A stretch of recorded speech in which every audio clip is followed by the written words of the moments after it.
Tam, tam, tararam, tam, tararam, tam, tam, tam, tam, tam. Está no ar a live do Brasil. Muito bem, minha gente. De segunda a sexta, às 7 horas, tem live aqui. Sempre batendo papo com gente boa, sempre conversando, entrevistando, brincando, fazendo coisas de todas as cirearas possíveis. E eu entrei e resolvi mergulhar, já que só se fala em política nesse país, minha gente, resolvi entrar nas lives falando de política também. Então já entrevistei aqui o Ciro Gomes, já bati um papo com a Marina Silva, ontem foi com o Fernando Haddad, todos estão disponíveis aqui no meu Instagram para vocês curtirem, compartilharem, se inscreverem. Não existe se inscrever no Instagram, mas a verdade é que tem como vocês me seguirem e falarem para as pessoas desses papos que estão acontecendo muito legais. E hoje eu converso com o ex-presidente Fernando Henrique Cardoso. Um papo bastante pra lá de especial. Vai ser bem legal. É um prazer e uma honra poder falar com o ex-presidente. Vou conversar semana que vem com o Amoedo, vou conversar com o Freixo, na outra semana com a Tabata Amaral, com tinha mais, quem era mais alguém? Tem o Alckmin, Manuela Dávila, eu ia falar Manuela Silva, Manuela Dávila. Então tô indo aí por muitos lugares para bater um papo, para conversar e entender o que tá acontecendo, tentar entender, tentar ouvir nesse momento em que a gente fala tanto, né? Um bom momento pra gente ouvir, aprender um pouquinho, entender as coisas que estão acontecendo de maluquice nesse país. Já chamei a Dilma, vamos ver, tá feito o convite. Quero conversar também com personalidades de todos os caminhos, direita, esquerda, centro, enfim. Mas eu falo com um monte de gente também que não é de política. Amanhã eu vou falar com a Luciana Gimenez, com o pessoal do Médicos Sem Fronteiras.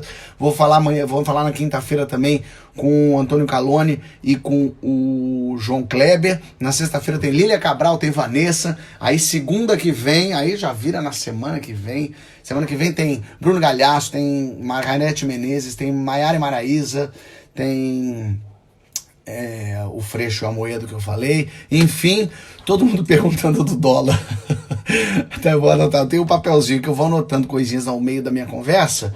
Então já tem dólar anotado aqui. Enfim, tudo isso para dizer que então eu vou conversar com o ex-presidente Fernando Henrique Cardoso nesse momento.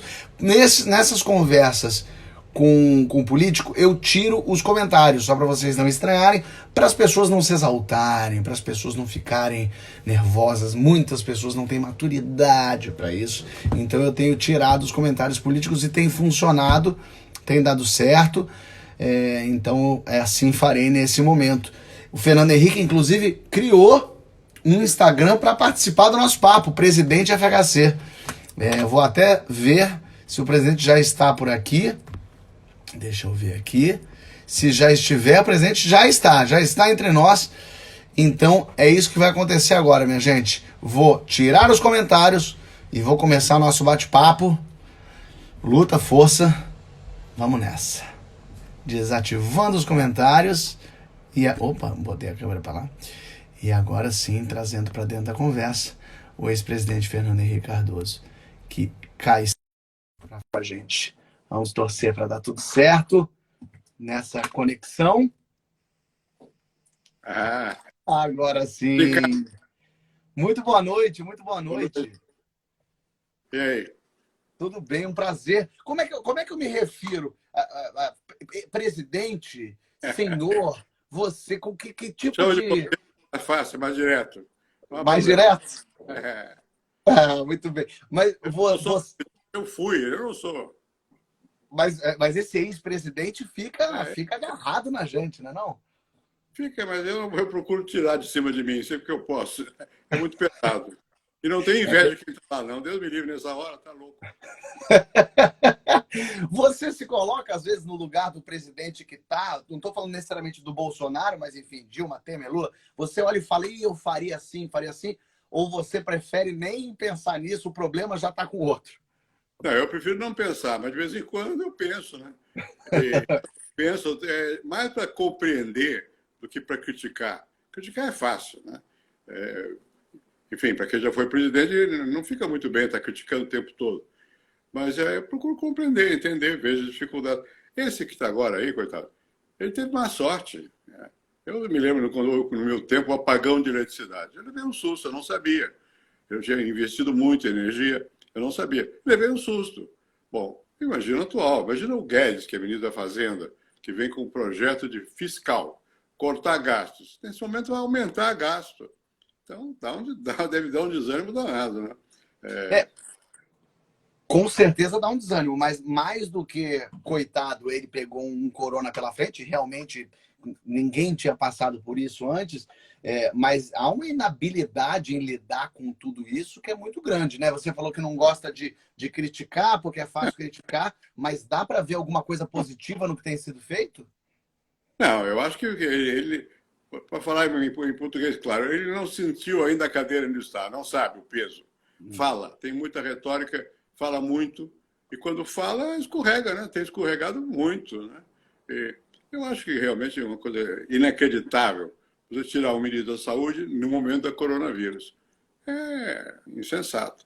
Só falta tirar o Guedes. E eu não sou do lado do Guedes, eu nunca tive, nem conheço. Mas pelo menos tem um rumo. Você vai tirar para botar o quê? Qual é o rumo? Né? Então, a sensação que eu tenho é que, além do coronavírus, que me chateia muito, eu vou fazer 90 anos no ano que vem. Caramba! Eu tenho que prestar atenção. Esse negócio, esse bichinho pequenininho é terrível, ele gosta de matar velho, né? Bom, tem essa mania. Bom, mas ainda assim, eu fico olhando para o negócio, não é possível, no meio dessa confusão, o presidente tinha que ter um pouco mais de sentimento, uma coisa que falar com as pessoas, como gente, né? E não uma coisa meio maquinal, ir para um comício, então querendo fechar o Congresso, que isso? Não sou tanto para a gente manter um Congresso ativo como nós temos, né? Vai fechar? Que isso? Quer dizer, é falta de rumo. Ele não vai fechar nada, é ímpeto, ele funciona por ímpeto. Eu não creio que haja um projeto. O projeto que ele tinha está afundando, que era uma economia liberal, sei lá o quê, muito ligada ao Trump. Tudo bem, eu não sou, mas enfim, entendo, respeito. Mas o mundo para o qual ele se preparou, a realidade não permite nesse momento. Você tem que olhar primeiro para o doente, depois para a economia. Como é que faz? Vai deixar isso tudo parado? Ele fica aflito, ele quer que funcione logo. Mas funcionando logo, mata mais gente. Como é que faz? É melhor não estar fora, é melhor estar fora como nós estamos. Né? É porque ele já está com a cabeça na reeleição. Que foi o que, olha aí, e olha onde você entra aí nessa história. O que foi permitir a reeleição, seu Fernando Henrique? Mas eu defendo a reeleição. Até hoje eu defendo, porque você pelo seguinte, você não faz. É difícil fazer alguma coisa significativa em 4 anos. Leva mais tempo. Né? E o povo escolhe. Se você vai muito mal, tira. Né? Agora, você não pode jogar a sua alma, ficar limitada ao pensamento da reeleição. Ela vai acontecer ou não vai. Depende de muitas circunstâncias. Você acha que eu queria ser presidente da República? Não passou pela minha cabeça isso. Eu era professor da universidade, aqui e lá fora. Sempre fui acadêmico. Bom, virei senador na oposição, contra o regime militar, não sei o que e tal. Bem, depois o presidente da República foi o Itamar Franco. Eu era líder do PMDB na época. O Itamar nunca me obedeceu. Ele era irrequieto. Bom, mas ele me botou, ele ia lá em casa tomar café. Ele era um chefe curioso. Ele ia para a cozinha do meu apartamento lá em Brasília para tomar café. Bom, e no café um dia ele me disse, você quer ser ministro da Educação? Eu falei, olha, eu não quero ser ministro de nada, não preciso ser ministro de coisa nenhuma, mas não quero de educação. Eu tinha um professor chamado Lorival Gomes Machado. Aliás, eu dei a cátedra, eu fiquei catedrático de ciência política. Eu digo, olha, esse professor dizia o seguinte, educador é a mãe. Bom, eu disse ao Itamar isso, educador é a mãe, não sou eu não sou educador. Eu sou pesquisador, eu conheço alguma coisinha do Brasil, do mundo mesmo e tal, mas como pesquisador eu não sou educador. Aí ele veio para a ideia de relações exteriores. Eu falei, bom, é uma coisa que me apetece, pode ser. Né? Me nomeou. Bom, mas sempre que havia dificuldade na economia, ele me chamava. Aí, pouco a pouco, ficou muito ligado a mim, foi passando poderes para mim. Aí, bom, você vai indo, vai indo, vai indo. E eu não pensava em ser presidente da República, até que veio alguém de pesquisa, do Ibope, mostrou uns dados, na casa do assessor meu, chamado Eduardo Jorge, mostrou os dados, olha, você ganha a eleição. Não tinha ideia. Houve uma reunião do meu partido da época, hoje, o PSDB, e eu disse ao Luiz Mário Covas, o Richa, acho que o José Serra, não me lembro. Bom, eu digo, olha aqui, pelos dados eu ganhei a eleição, até sozinho. Agora, eu não governo. Se eu não tiver apoio, eu não governo. Então, não adianta eu ganhar a eleição, tem que ter apoio. Então, eu digo, e quem está querendo me apoiar é o PFL. Naquela época, isso era visto com muita preocupação pelo pessoal do meu partido e muita gente mais. Ah, vai para a direita, não sei o quê. E, bom, não tem jeito. Depois eu forcei o MDB a me apoiar. Eu forcei, era o Luiz Henrique, presidente. Por quê? Porque eu sempre percebi o seguinte, que eu acho que o atual presidente custou a perceber, é que você ganha eleição. Mas como é que você governa? Governar não é ganhar a eleição. Você tem que ter, na democracia, tem que ter o povo do seu lado e a maioria do Congresso. Uma coisa ligada à outra. O Congresso olha muito para ver o sentimento e tal, acaba. Mas você tem que ter base. Né? Bom, eu era da Constituinte, fui um dos que trabalhou naquele negócio da Constituição e tal. Nós não imaginávamos que a democracia que nós estávamos sonhando fosse dar no que deu. Troca de favor, nomeação para cá, nomeação para lá e tal. Passou do limite? Passou. Eu acho que passou. Mas você Quando que passou do limite? Na sua época já tinha passado o limite? Já tinha passado, sim. Não, já tinha passado. Porque você não tem, você precisa ganhar, tem que ter algumas coisas, tem que aprovar no Congresso. Não é a reeleição. A reeleição ganhou fácil.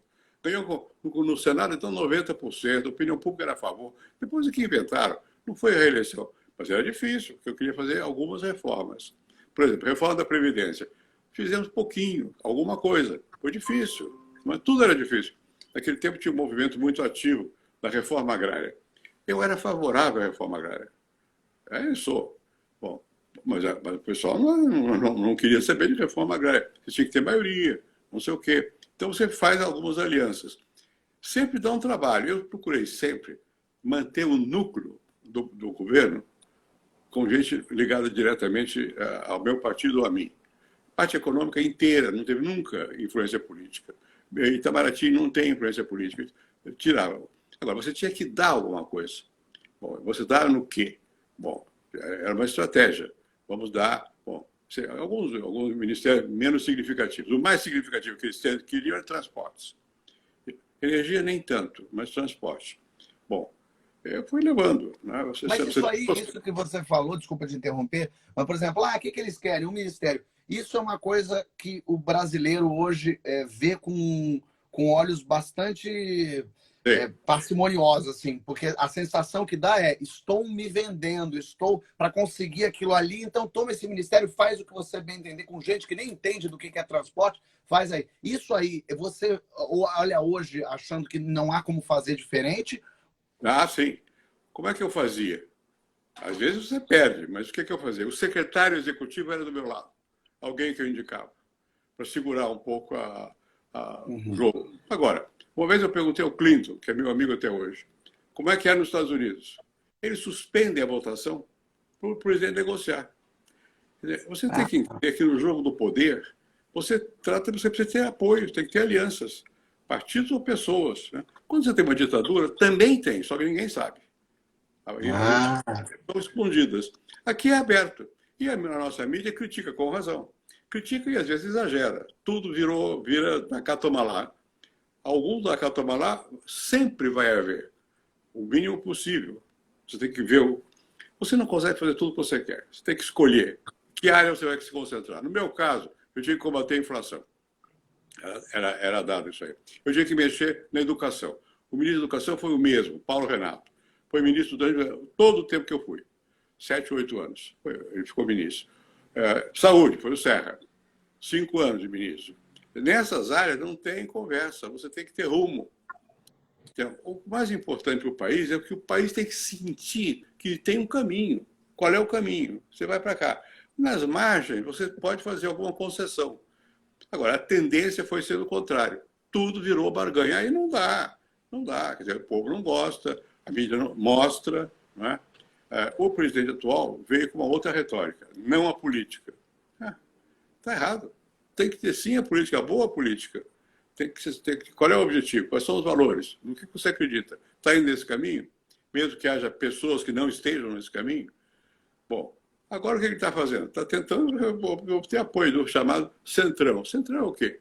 É um grupo de pessoas de vários partidos que estão ali mais em termos, não diria que do Dacá toma lá, mas que no limite é isso. Bom, ele se sentiu na necessidade de ter apoio.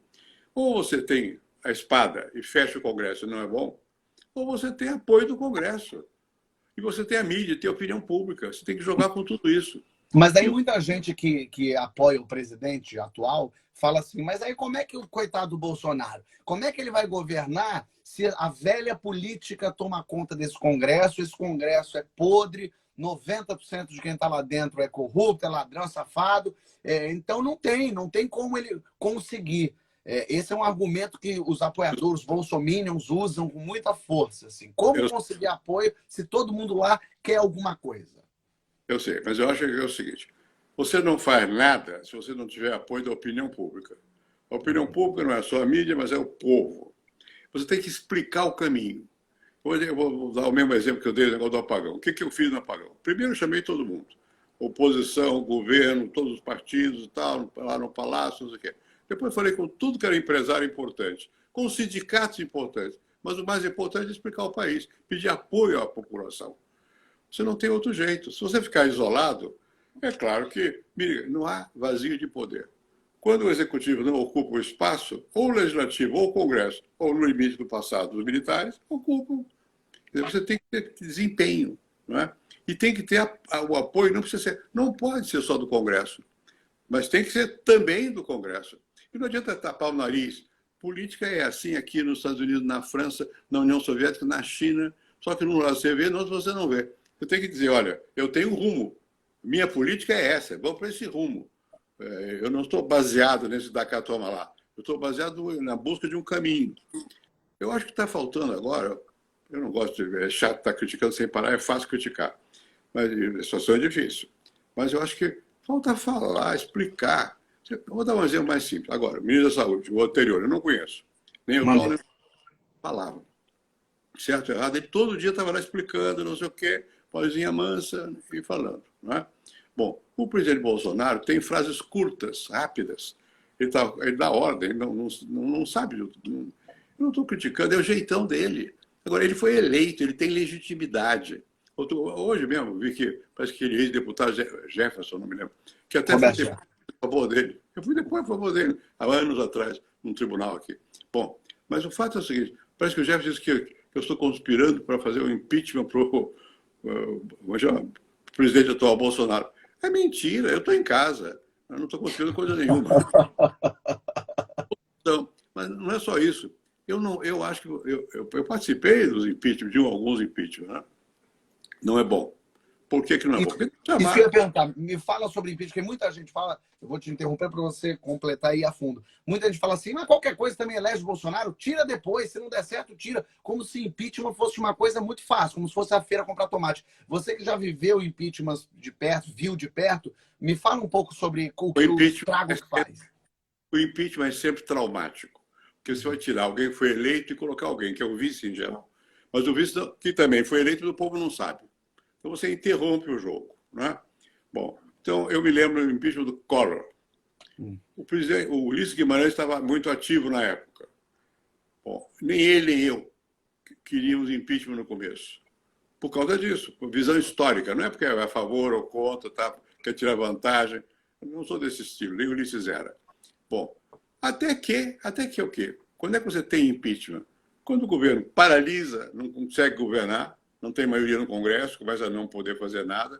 Quando você tem povo na rua pedindo impeachment e quando você tem algum ato concreto que você possa atribuir a responsabilidade do presidente contra a Constituição. Eu não acho que exista, no momento atual, essa situação. Porque o povo está em casa, está com medo. Né?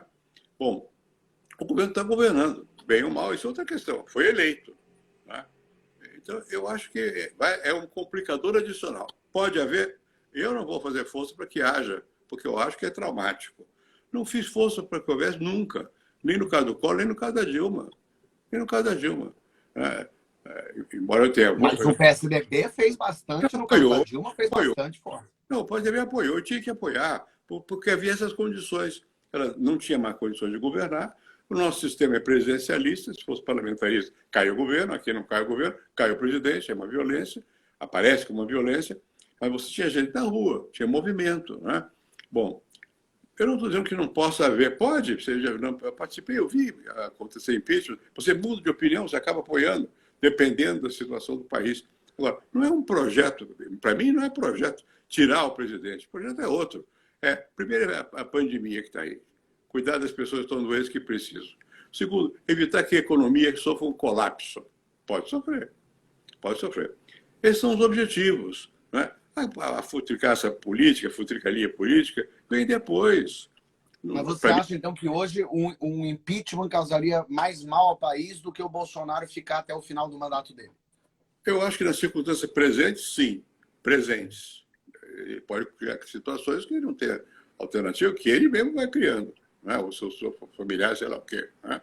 Bom, e aqui tem uma coisa que é interessante. Eu estava em 64, a única vontade de ser velho é que viveu, né? O resto é ruim. Bom, mas em 64, o que acontecia? Havia um projeto de país. Os militares abraçaram esse projeto de país. E tinha um projeto de país em elaboração. Hoje não tem. Os militares estão com a Constituição. Agora, meu pai é militar, é general, meu avô é marechal, conheço esse negócio. Bom, os militares, o que na alma deles não entra a desordem, a bagunça, a ineficácia, não sei o quê. Se acontecer algo desse tipo, mas não tem projeto de dar golpe, eu acho que não. O que não quer dizer que não possa acontecer alguma situação traumática no Brasil. Pode, porque vai indo mal, não é? Mas eu não acho que deva ser o propósito de alguém que tem responsabilidade política, mesmo que não tenha. Pessoalmente, eu tenho muito pouca hoje, eu tenho influência, mas não tenho poder. Bom, eu acho que é preciso olhar com atenção. Não é sair na rua, impeachment faz depois do quê? Depois do quê? Primeiro vamos cuidar, se o presidente impedir demais a economia, a saúde, o povo ficar irritado, aí fazer o quê? Mas não está na hora. Não acho que seja, eu nem acho que seja um projeto, propósito fazer isso. Você falou que não tem poder, mas tem influência, e lógico que tem. O PSDB, ele nunca, desde então, desde o seu governo, o PSDB perdeu para o Lula 2 vezes, perdeu para Dilma 2 vezes, perdeu para o Bolsonaro. O que aconteceu que o PSDB não conseguiu mais retomar esse protagonismo nacional? Veja, na verdade, os partidos envelhecem, passam, os momentos vão variando. E no Brasil, queiramos ou não, contam mais as personalidades, a liderança do que o partido. Tá? O PSDB ganhou comigo.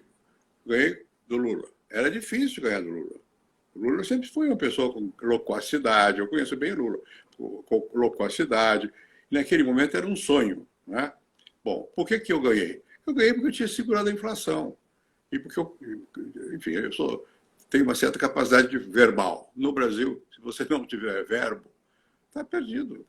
Né? Pega a Dilma, que é uma pessoa que eu saiba não tem acusação de corrupção com ela. Mas ela não tinha capacidade de transmitir ao país. Bom, eu não quero fazer paralelos, que eu estou bem diferente, mas você tem que ter essa capacidade de transmitir ao país. Quando você perde ou ganha, e em parte, não é só por isso. Há momentos que você favorece mais um lado do que a outro e tal. Mas, em parte, depende da liderança também, da capacidade da pessoa de se fazer. Não estou botando a culpa em quem perdeu. Às vezes não é culpa de quem perdeu, é culpa da situação. Às vezes não é culpa nenhuma. É o momento que leva a isso. Bom, o que nós vivemos no Brasil hoje? Há uma descrença de todos os partidos. O presidente que ganhou, não ganhou por causa de partido, eu nem sei qual é o partido, PSL, que é isso? Não sei. Né? Não tem ideia. Ele ganhou porque ele foi hábil, ou a família, ou ele, em mexer na mídia social. Né? É uma coisa nova. Né? Veja, eu vou repetir o que eu tenho dito. Eu fui colega do Manuel Castells, que hoje é teórico da coisa de sociedade em redes. Eu morava em Paris, era professor da Universidade de Paris, e ele estava lá também. Só que ele era jovem. Bom, eu vi o que aconteceu naquela ocasião. Naquela ocasião, de repente, quase caiu de Gaulle. Para nossa surpresa. Na minha escola, não terra. O Combandito, que foi o chefe da revolta, era meu aluno direto. Bom, o que aconteceu? Quando a televisão e o rádio entraram na jogada. Então, os meios de comunicação. Hoje, você entra... Nós estamos falando aqui porque você quer. Li, eu também. Então a gente liga e tal, conecta. Eu costumo dizer, para repetir o que Descartes dizia, Descartes falava cogito ergo sum, em latim. Eu penso, logo eu existo. Agora não é assim, não. Eu estou conectado, logo eu existo. Quem não está conectado não existe na vida. Mas conectado para o bem e para o mal, né? Porque as O bem fake e o news mal. foram bastante fortes, né? No começo, os que pensaram esse assunto, como Castells e eu próprio, nós imaginávamos que essa conexão era uma maravilha, liga pessoa a pessoa, quebra as instituições. Bom, mas não é assim, não. Hoje você vê que tem fake news, tem capacidade de manipulação, enfim, tem muita coisa complicada. E por isso tem essa crise da democracia representativa, que todo mundo fala. É porque não há uma adaptação dos sistemas de decisão à instantaneidade do movimento da sociedade. Bom, nesse momento, você está parada aqui porque o coronavírus está com medo. Bom, eu acho que as coisas vão ficar mais complicadas depois, porque não tem emprego, não tem renda, está na rua, né? Pode andar, pode falar, tem conexão direta. Bom, então eu acho que as coisas podem complicar politicamente. Mas você foi para a rede social, mas não me falou do por que o PSDB não consegue ter esse protagonismo nacional. Olha aqui, eu não consegui. O PSDB tem uma rede social, melhorou até. Mas, enfim, a alma do político, não é só o PSDB, do político brasileiro, não está conectada. A vantagem que tem, eu não sei se é o Bolsonaro ou se é o grupo dele, mas tem. Como é que ele ganhou a eleição? Não foi na rua também, mas foi com a rede. Né? Bom, hoje, quando você está conectado, você não existe. Né? Bom, isso é uma mudança cultural muito violenta. Você acha que o PSDB não conseguiu ler isso a tempo? Não, acho que não. Mesmo que leia a um ou outro, mas na vida, não. Eu vejo no meu caso. Eu uso o Twitter. Para quê? Para eu aprender.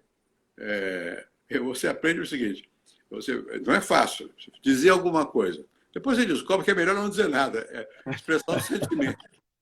Expressar o sentimento. Né? É o que cola, é expressar o sentimento. Nós somos a geração, o PSDB inclusive, em que você tinha um raciocínio. É lento, não é momentâneo. Hoje as pessoas, o movimento é mais rápido. Né? Não adianta eu gostar, não gostar, criticar. É assim, e vai ser assim. Né? Então, o PSDB... minha conexão com o PSDB é muito remota. Eu sou presidente de honra, mas eu não estou no dia a dia do PSDB, não estou... Ainda hoje um amigo meu me telefonou que o PSDB vai voltar com não sei o que. Eu digo, bom, vou falar com alguém, para eu saber o que é, porque eu não sei, eu não estou ligado, não estou conectado. Mas não está ligado porque não se interessa ou não está ligado porque te colocaram um pouquinho de lado também? As duas coisas. Não é que eu vou botar de lado. Eu tenho uma concepção de que você tem momentos da história que você tem que atuar de uma maneira e momentos de outra. Né? Eu nunca mais quis voltar a poder. Eu não tenho poder. Não quero ter o poder. E se quiser, perco o tempo. Porque eu não vou ter o poder. Né? Bom, então o que eu passei a fazer depois que eu deixei a presidência? Fiz. Eu tenho uma fundação, tenho lá reuniões, a Fundação FHC, tem reuniões, tem pesquisa, tem debate, muito debate. Né? Enfim, fui para me distrair com outras coisas. E eu escrevo livros. O que eu faço? Você faz o quê? Você fala, né? Vai para a televisão. Então, eu faço a mesma coisa. Escrevo livro e tal. E não quero, não tenho ilusão, não é que eu não quero, não tenho ilusão de poder querer ter poder. Poder é outra coisa. E acho natural que as gerações mudem. E você tem que entender que não adianta você querer fingir que é moço quando você não é. Você tem outro estilo de vida, outra maneira de olhar. Você ficou para trás em muitas coisas, outras, você pode ter tido alguma sabedoria, não sei se tem, enfim.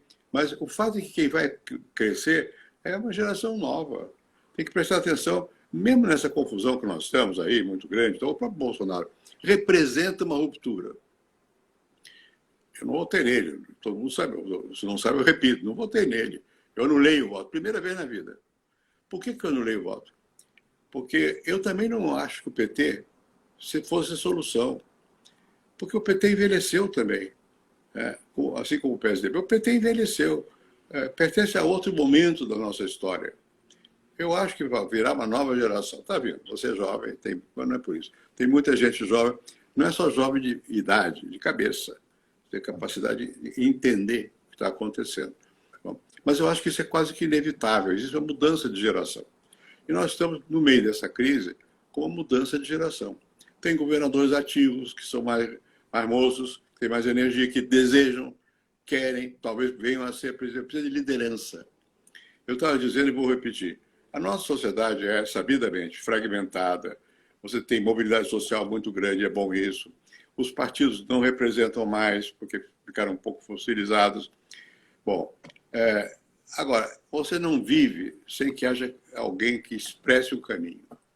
Você não vive sem líderes. E quando você está na situação que o Brasil está, precisa de liderança.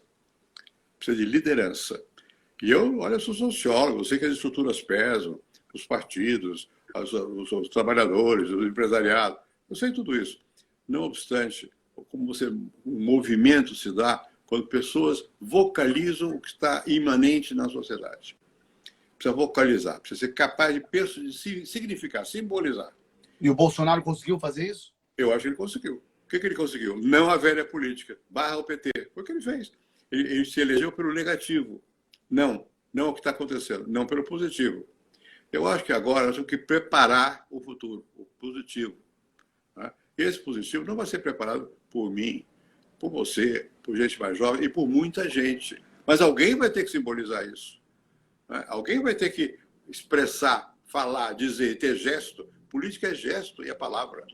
Não é só estrutura. Ele representa, ele simboliza a estrutura. Mas o movimento não se dá sem que alguém expresse esse sentimento. Bom, então eu não tenho uma visão catastrófica, a despeito de tudo. Hein? A despeito de Bolsonaro? A despeito de Bolsonaro. Eu acho que é preciso... Por que eu não tenho? Primeiro porque o parlamento está funcionando, o Congresso funciona e atua. O Supremo Tribunal atua também. Terceiro, os militares se profissionalizaram, não estão subscrevendo golpes. Bom, tudo isso, como se diz em latim, modus in rebus, depende um pouco, depende de como vão as coisas. Né? Por quê? Porque pode mudar. Não é garantido que você tenha um futuro radioso. É possível que haja um futuro radioso, mas é possível que nessa confusão toda comecem a surgir vozes que expressem o amanhã. Mas você acha que o Bolsonaro consegue permitir que essas vozes floresçam? Mas se ele não permitir, nós temos que forçar. Entendi. Forçar, você diz em que sentido? Forçar falando, atuando. Né? Eu acho que sim. Acho que não pode baixar a cabeça, pura e simplesmente. Porque aí está perdido. Como é que foi com o poder um tipo, não é o Bolsonaro, o Mussolini. O Mussolini era superior, intelectualmente, ao Bolsonaro, muito superior. Né? Mas houve um movimento. E a Itália embarcou naquilo. Foi ruim, mas embarcou naquilo. Bom, como é que os Estados Unidos ganhou o Trump?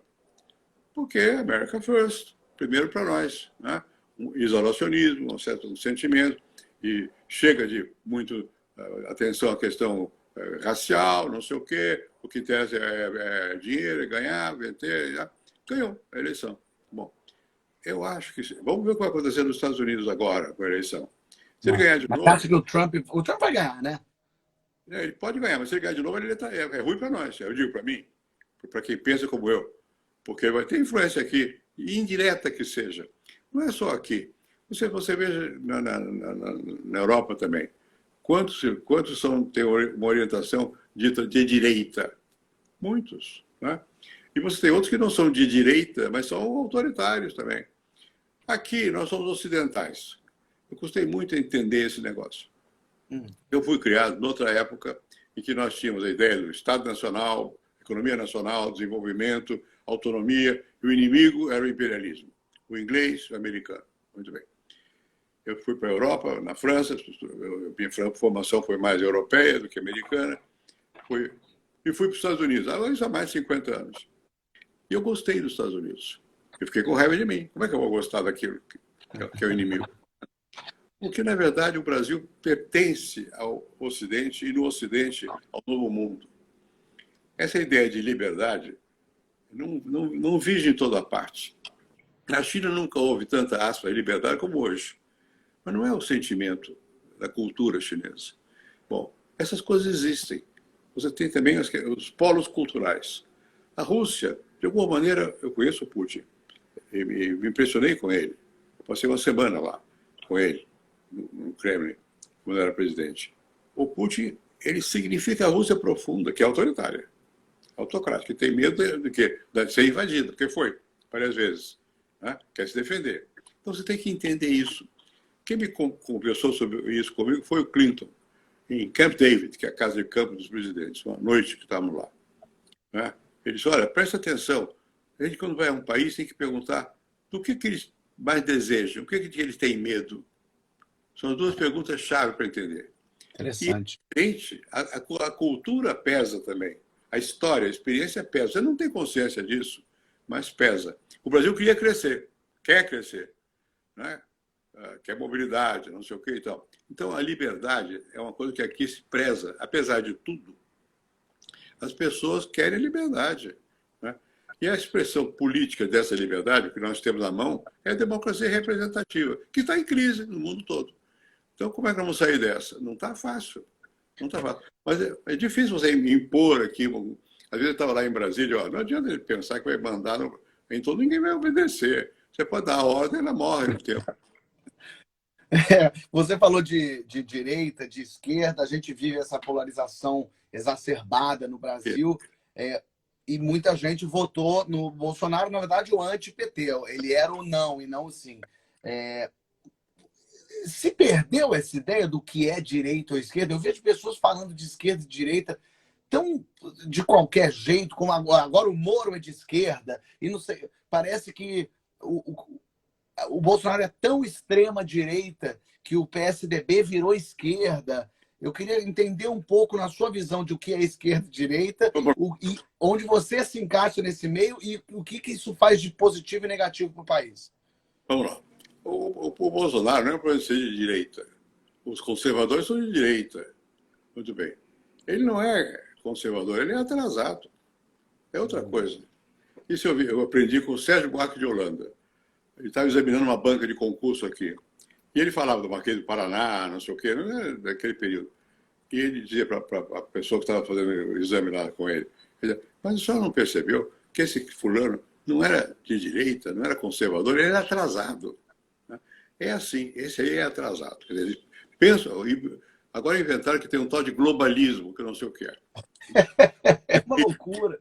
Marxista globalista, o que será isso? Né? Então, eles ficam lutando contra o moinho de vento, tá? Mas que transforma em realidade.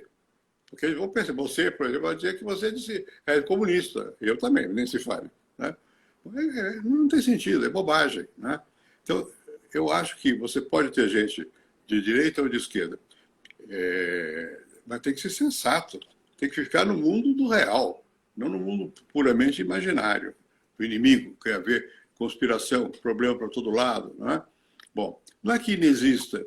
Um país como o Brasil, eu acho que você tem que prestar atenção que a desigualdade é muito grande.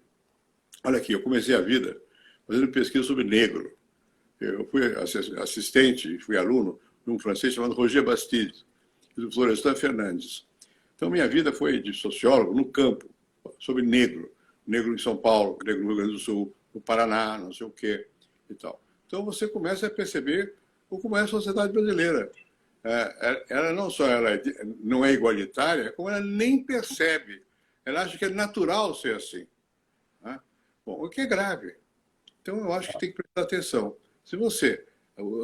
É um tema importante. Por que eu era a favor da reforma agrária? Continuo sendo. Porque é uma maneira de você distribuir.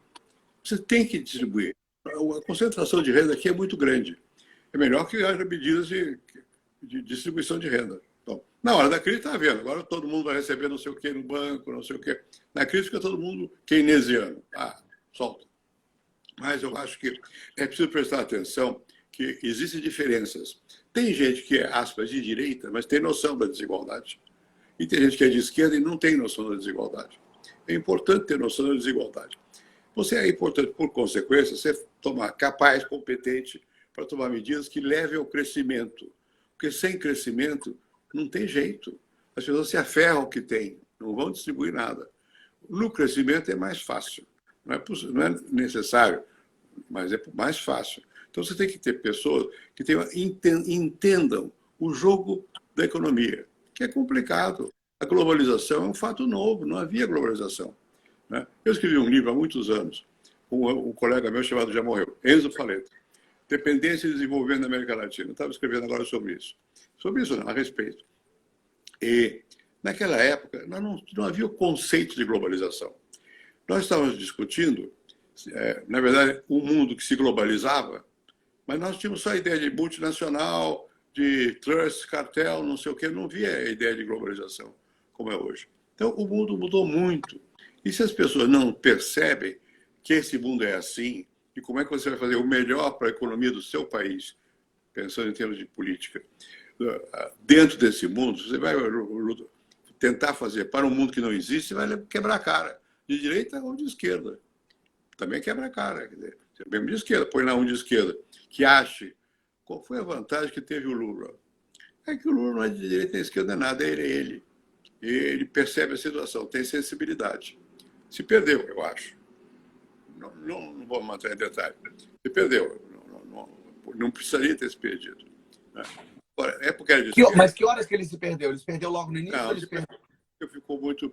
eu acho que o poder... É complicado o negócio de poder, viu? Porque aquilo, a gente fica embevecido com aquilo, pensa que pode tudo. E tem sempre as expressões, esse negócio de compra de voto é inaceitável. De vez em quando me dizem que eu comprei voto para a reeleição. É mentira. Não? Isso se fala muito. Que é mentira. É mentira. Primeiro porque era desnecessário, eu tinha maioria absoluta. E segundo, que eu era contra. E quando Mas não tinha maioria absoluta porque comprou? Não já tinha antes. O povo queria, tinha pesquisa de opinião a favor, o Congresso era a favor. Não. Mas houve quem comprasse. Quem não queria, o outro lado, que era, na verdade, era o Maluf, que comprou bastante. Né? Bom, eu sou, num estado do Brasil, que comprar a meu favor, um estado específico. Mas eu fiquei contra.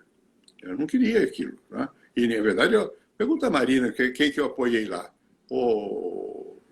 Fui lá apoiar, não apoiar ela na época, fazia luta lá contra a floresta, não sei o quê, mas os irmãos que depois ganharam, eu era amigo deles. Né? Bom, então eu não queria isso. Eu acho que não dá. O Lula talvez tenha sido leniente nessa questão. Não quero fazer acusações do que eu não sei, mas pode ter sido leniente. Não foi, o sistema foi indo para esse lado. Né? Mas ele foi deixando de alguma forma. É possível que o sistema vá para esse lado sem o presidente, o líder disso? É difícil. Você não pode controlar tudo, não consegue. Você não pode dizer que não houve corrupção no meu governo. Não pode dizer. Pode dizer que eu não participei e que eu não fui leniente com. Mas deve ter havido. Né? Pode ter havido. Né? Bom, então eu não quero personalizar, não quero exagerar. Estou dizendo que, de alguma maneira, apesar de tudo, o Lula entendeu o jogo do poder. Então, ele foi eleito, reeleito e governou. Bom, não basta você ter bons propósitos, tem que saber, tem que conhecer a realidade, como é que você lida com essa realidade. O poder não é feito para gente que é ingênua, é feito para gente que não é ingênua, o que não quer dizer que não tenha valores. Tem que não ser ingênuo e ter valores. Né? Bom, então, eu tenho a impressão que, às vezes, me dá a sensação que quando a pessoa não percebe qual é o sistema no qual ele está governando, a pessoa pode fazer coisas erradas. É o caso atual. Eu não acho que ele faça errado. Ele faz discurso. Eu sou democrata, eu quero liberdade, eu quero... Na verdade, o que ele fez contra a liberdade?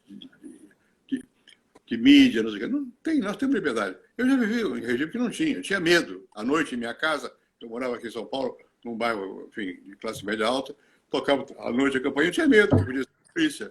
Nós não vivemos isso. Não é essa a situação. É mais de desconcerto do que orientação numa direção. O que não justifica. Não estou defendendo. Você tem que consertar. Mas eu acho que para ocupar bem aquela posição de presidente, você tem que ter uma certa visão do que onde é que você está pisando. Não pode ir às cegas. Né? Pode, está lá. Né? Mas nós já vimos outros que não funcionam. E vimos outros também que sabiam e não caíram, apesar de tudo, porque sabiam qual era o jogo. Eu não estou defendendo a politiquice, não é isso. Eu acho que tem que juntar a capacidade de ser efetivo na ação política e ter uma visão. E ter o apoio da população, porque transmite essa visão. Agora, muita gente está falando como o dólar agora está alto. Eu falei que ia que conversar com você, de entrevistar. Muita gente falou, como é que a gente faz para ter o dólar 1 para 1? O pessoal quer o dólar 1 para 1, Fernando Henrique. É, não sei. Não sei, tá ótimo. Eu não sei de quase nada. Às vezes eu invento. Você, agora, uma coisa, as pessoas podem acusar de muita coisa. Agora, tem uma coisa que eu quero saber o quanto você ainda bate na tecla. Você que sugeriu o nome do Gilmar Mendes, né? Você que colocou o Gilmar Mendes E ali. eu não me. Nomeou o Gilmar Mendes. Não te perdoarei jamais por isso. Pode, alguns vão achar isso. Por que eu não me João? Porque ele é competente, ele sabe muito. O, o Gilmar se formou na Alemanha, ele conhece direito, acabou de escrever um livro interessante sobre a Constituição. Enfim, ele é um sujeito competente. Né? Eu acho que é por isso que eu nomeei o Gilmar. Ele foi bom, ele é um sujeito competente. O que ele pensa politicamente, eu não sei. Ele terá seus pensamentos. Lá tem muita gente que pensa coisas diferentes. O importante é se eles, na hora de julgar, vão julgar pelo coração ou com a razão. Tá? Então, é complicado. Aqui no Brasil, nós gostamos, em geral, mais do coração. O Sérgio Buarque tem uma expressão chamada o homem cordial. Só que para ele era crítico isso. Cordial era do impulso. Não é da razão, é do impulso. A democracia depende, não é do impulso, depende de ter regra. Né? A nossa alma é de impulso. Né? No Supremo Tribunal é preciso botar gente que tenha cabeça, que saiba do que está fazendo. Né? Eu acho que isso é mais importante que seja de direita ou de esquerda. Porque, na verdade, na hora de julgar, tem que dar a razão de por que eu faço isso. Né? Agora, enfim, Temos um bom STF. O STF hoje é formado por 11 bons juízes. Eu conheço o Celso de Mello, é bom. É uma pessoa que tem noção das coisas. Eu acho que o Gilmar é bom, do ponto de vista jurídico, né? Eu, quando era senador, eu ia ao Supremo. Ia pessoalmente, anonimamente, para ver o debate. Para ver o que eles diziam. Naquele tempo havia o Pertence, que polarizava, e havia um que era dito conservador, que esqueci o nome dele. Era muito competente também. Bom, eu gostava de ver o jogo de argumentação. Bem, atualmente, o Gilmar é capaz de argumentar, o Celso Mello é capaz de argumentar, tem vários que são capazes de argumentar. Estou citando esses dois, o Barroso argumenta também. Tem vários que são capazes de argumentar. E eu acho que é importante que você crie uma independência do Supremo na base. Porque o Supremo, qual é o poder do quê? Da Constituição, é a razão. O que está ali? Ele não tem que ter lado político propriamente dito. Ele tem que seguir a lei. Está na lei ou não está na lei? Né? Claro que isso é idealista, mas, em geral, tem que procurar botar lá pessoas assim. Eu só nomeei dois. Um foi ele, outro foi a Ellen Grace. Por quê? Porque era competente e era mulher. E não havia mulheres naquela ocasião. Né? Eu achava que era necessário ter mulher. Acho que era importante ter representante. Não é por corporativismo, por ser negro, por ser mulher, por ser homem. Mas, se puder, você mistura um pouco. Representatividade, né? Representatividade, né?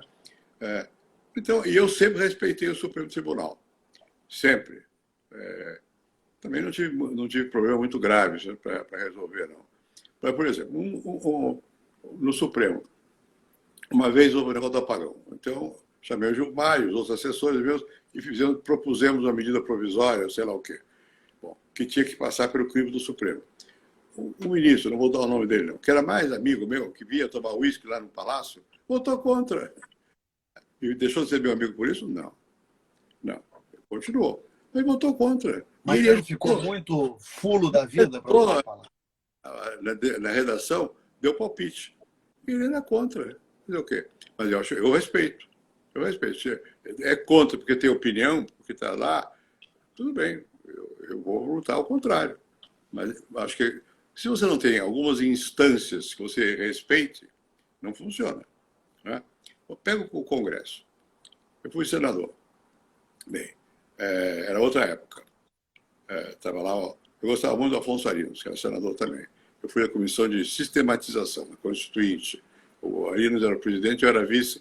O Arinos, às vezes, não podia, porque estava já com certa idade. Mas nós nos entendíamos. Bom, mas pega o Congresso.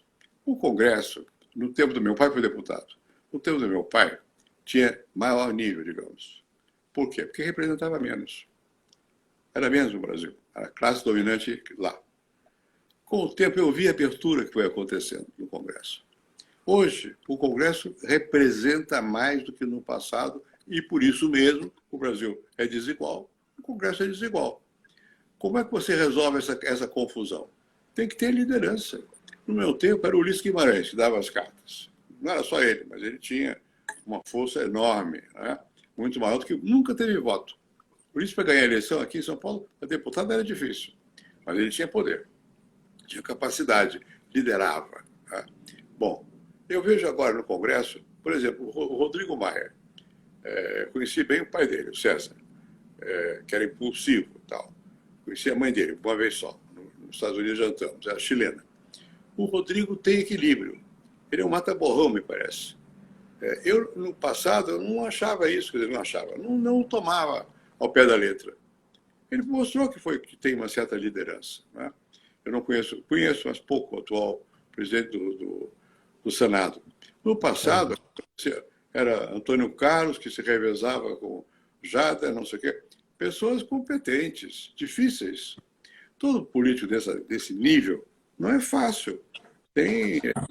O presidente tem que tomá-los em consideração. Muitas vezes diziam que a crise chegava no meu gabinete grande e saía pequena. O que eu fazia? Eu ouvia. Não é que eu interferia, não. Eu ouvia. Eu aprendi com meu pai isso. Meu pai, que foi militar, foi tenente de 22, portanto rebelde, a família toda. E meu irmão dele os dois foram presos aqui, você mora no Rio, na Fortaleza de Laje, aquela pedra que está ali.